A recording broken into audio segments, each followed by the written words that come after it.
Selanjutnya kita di sini akan menganalisis terkait apakah nilai optimum biaya realistis pada domain X yaitu 1 dan 10.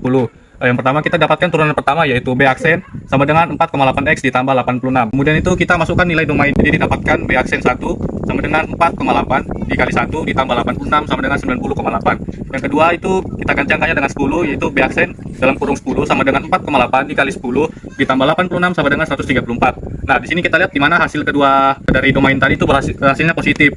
Jadi dikarenakan fungsi selalu naik, maka biaya minimum pada nilai X sama dengan 1. Setelah itu kita akan substitusikan hasil X tadi ke persamaan pertama sebelum diturunkan tadi, di mana sebelum turunan itu didapatkan bahwa B sama dengan 2,4 ditambah 86 ditambah 600. Hasilnya adalah 688,4. Saya akan melanjutkan. Itu menentukan nilai X yang meminimalkan biaya total BX. Jadi ada BX itu ada persamaannya 120 Fx tambah 50X.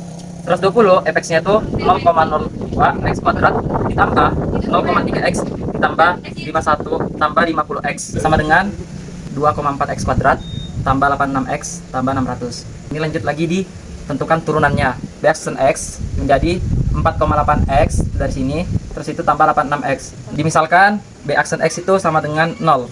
Jadi didapatkan nilai X-nya B aksen X sama dengan 4,8X tambah 86 sama dengan 0. Terus sama dengan 4,8X sama dengan min 86. Jadi X-nya itu sama dengan 86 per 4,8. Jadi dapatkanlah X-nya 17,9167. Ini adalah minimum global dari BX secara kalkulus, tapi tidak realistis karena X tidak boleh negatif. Jadi makanya kita jadikan turunan keduanya 4,8X tambah 86 jadi 4,8. Karena diturunkan untuk kedua kalinya didapatkan nilai 4,8 yang termasuk domain 0 sampai 10 yang ada di soal. Menjadi nilai minimum BX diturunkan dua kali 4,8 lebih besar dari 0. Jadi selanjutnya adalah yang ketiga, yaitu bagaimana kita memundurkan waktu tempuh distribusi PX sama dengan 120 per VX digunakan untuk turunan untuk menganalisis sensitivitas waktu tempuh terhadap perubahan kepadatan. Karena menggunakan turunan, jadi kita menggunakan fungsi kalkulus yaitu T aksen X sama dengan min konstanta V aksen X per VX kuadrat. Jika kita menghasilkan V aksen X sama dengan min 3 dikurang 0,4X. Setelah itu baru kita turunkan PX-nya, yaitu dengan DT per DX sama dengan min 120 dikali V aksen X per Vx kuadrat. DT per dx X sama dengan min 120 dikali min 3 dikurang 0,4x per 70 dikurang 3x dikurang 0,2x kuadrat pangkat 2, sehingga hasilnya adalah DT per dx sama dengan 120 dikali 3 ditambah 0,4x per 70 dikurang 3x dikurang 0,2x kuadrat pangkat 2. Nah, kenapa turunan ini tuh menjadi positif? Karena hasil perkalian dua tanda negatif menghasilkan tanda positif.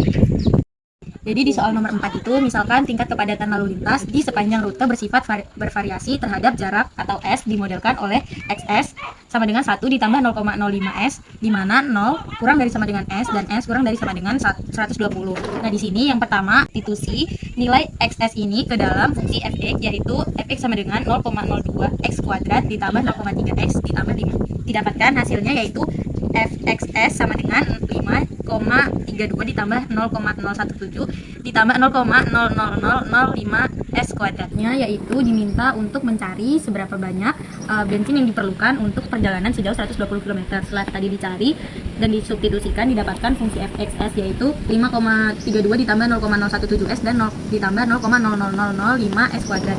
Nah, fungsi ini kemudian diintegralkan ke fungsi K sama dengan integral 0 sampai dengan 120, sehingga di hasil integral tiap suku itu didapatkan 28,8, 638,4 dan 122,4. 789,6 liter adalah nilai atau total bensin yang dikeluarkan untuk 120 km perjalanan. Kemudian hasil tersebut dikali dengan 10 untuk mencari tahu total BBM yang digunakan untuk 10 kali perjalanan dengan jarak 120 km dan dihasilkan sebesar 7.896 liter. Kita lanjut ke nomor 5.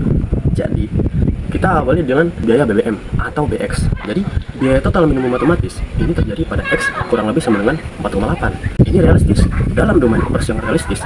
Dalam kasus ini kita ambil 1 sampai 10. Jadi jika pembahasan dibatasi pada domain yang wajar, jadi ini menghasilkan biaya minimum sebesar 888,4 rupiah. Dengan kata lain, kita menurunkan X akan menurunkan BX.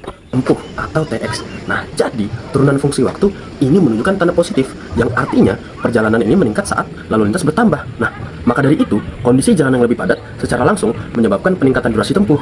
Nah, hasil integral untuk profil kepadatan yang bervariasi ini memberikan estimasi konsumsi bahan bakar total sepanjang rute. Jadi, nilai ini tuh menegaskan bahwa konsumsi BBM ini tergantung pada variasi XS sepanjang lintasan. Nah, kenaikan kepadatan pada segmen tertentu ini meningkatkan konsumsi total